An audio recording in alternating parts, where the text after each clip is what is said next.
Qu'est-ce qu'un philosophe? L'imagerie populaire le dépeint comme un esthète à la barbe fleurie et le cheveu au vent, si possible grec, l'esthète, pas le vent, portant une toge haute couture et prenant la pose pour le buste que l'on a sculpté de lui parce qu'à l'époque, il n'y avait pas encore de selfie. C'est sans compter bien sûr aussi sur l'image du philosophe allemand, la redingote et la mine austère, l'œil sombre et songeur prenant la pose pour le buste que l'on a sculpté de lui parce qu'à l'époque, il n'y avait pas encore de selfie non plus. Ou bien même encore, on peut penser aux philosophes français, l'air intelligent malgré les différents modes de perruque, le verbe haut et l'esprit alerte prenant la pose pour le buste que l'on a sculpté de lui parce qu'à l'époque, il n'y avait toujours pas de selfie.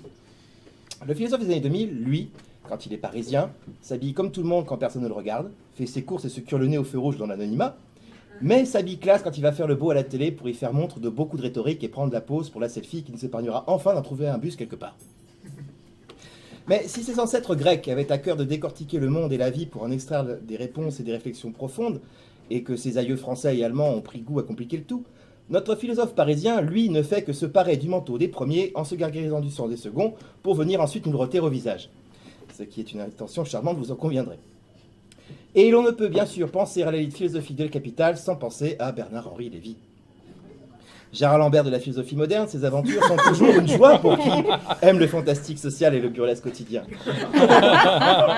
Il y avait Bécassine, oui et Martine, mais rassure-toi, chère France, il te restera toujours BHL. Car en effet, j'ai perdu ma ligne, ça commence déjà bien, si Bécassine a pris sa retraite, que oui est en désintox et que Martine est devenue mère au foyer, et non pas mère de l'île comme certains l'ont cru, BHL, lui, en revanche, est increvable. Pensez donc, quand on survit quotidiennement à Ariel Dombal, on est indestructible. Et surtout, on est sourd. Oui, sourd aux critiques, mais surtout aux conseils. Je suis persuadé qu'il doit y se trouver des gens dans son entourage pour lui dire « Tu sais, Bébert » Oui, dans l'intimité, tout le monde l'appelle Bébert. « Tu sais, Bébert, je me demande si c'est très malin d'aller dire sur Radio J qu'une majorité de Palestiniens ne savent même pas qu'Israël existe. Ça prête un peu le flanc. Tu verras qu'après, il va se trouver des cons pour te traiter de sioniste alors que t'es juste philosophe. Mais qu'à cela ne tienne, notre Bébert, la chemise toujours ouverte, son poitrail toujours arrogant, mais toujours plus grisonnant, fait fi des conseils et lance autour de lui toujours plus de peaux de banane pour faire rire les copains. Il est comme ça, Bébert. Un coup, il cite un philosophe imaginaire sans vraiment le savoir, et s'ensuit alors un programme de figures libres avec triple loots et double axel pour se pas se gaufrer la gueule dans les médias. Une autre fois, il parade en Libye et adoube une révolution du sol de la République française d'un coup de son portable, sans se préoccuper des invraisemblances et des conséquences politico-médiatiques. Rien ne l'arrête. Il a glissé encore récemment sur un commentaire qu'il scanda face à un Israélien de plateau de télé, pensant que celui-ci serait forcément d'accord avec lui, alors que pas du tout. Et voilà donc notre BHN national qui se retrouve comme un con à bramer que lui, il connaît bien la situation et que lui, il voterait pas pour la reconnaissance de la Palestine s'il était député. Il va fort des fois, Bébert. Alors que même Fickelkraut, assis à côté de lui, sent bien que là, il y a grave moyen de se casser la gueule, surtout quand l'Israélien susmentionné est ambassadeur et démontre à quel point ce genre de propos sont faciles à tenir quand on vit à des milliers de kilomètres du problème. Mais le Bébert a pas froid aux yeux, lui. Il a le sens de l'équilibre et continue à marcher sur son fil de pensée en faisant le pitre au risque de se vautrer devant tout le monde. D'ailleurs, Bébert Hachel n'a peur de rien, faut le savoir. Il a fait les tranchées. Oui, madame, et c'est pas moi qui le dis, mais bien lui dans un de ses nombreux carnets de voyage, imaginaire ou non, on ne sait plus. Ouvrez les guillemets. Une fois, je me suis trouvé dans cette situation. C'était pendant la guerre de Bosnie. J'étais avec des combattants bosniaques dans une tranchée. Soudain, dans la tranchée d'en face, est apparue une tête. Oh. Tin, tin, tin. Mon voisin m'a sans faire de bruit passé un fusil, normal. J'ai vu dans la lunette le moindre détail du grain de la peau de cet homme, qui avait peut-être le matin même, ou la veille, snipé un enfant innocent, et que j'avais donc à ma merci. Mais je n'ai pas tiré, aux grandes dames de mes amis d'alors, qui n'ont à ce jour toujours pas compris. J'en suis muet comme vous, Bernard, ce héros.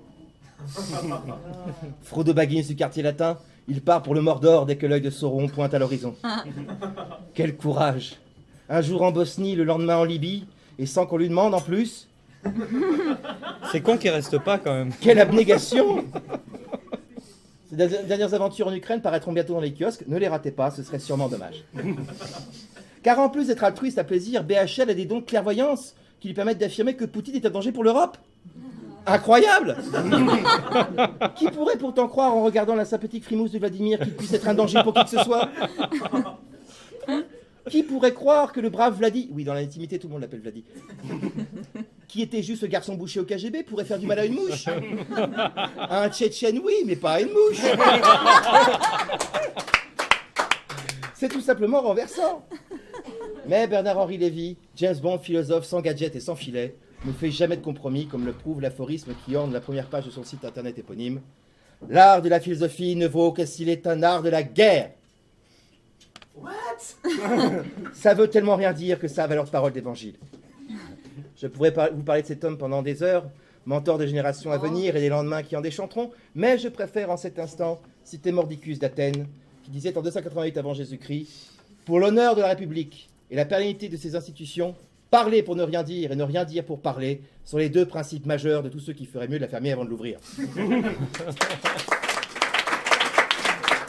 Chers amis, le temps qui m'était imparti touche à sa fin, pendant que mon voisin touche à sa bite. Et je dois vous faire ma révérence pendant que mon voisin ira tirer ce qu'il pourra. Tel Diogène, je retourne dans mon tonneau, mais je laisse la masturbation publique à BHL, il fait ça tellement mieux que moi.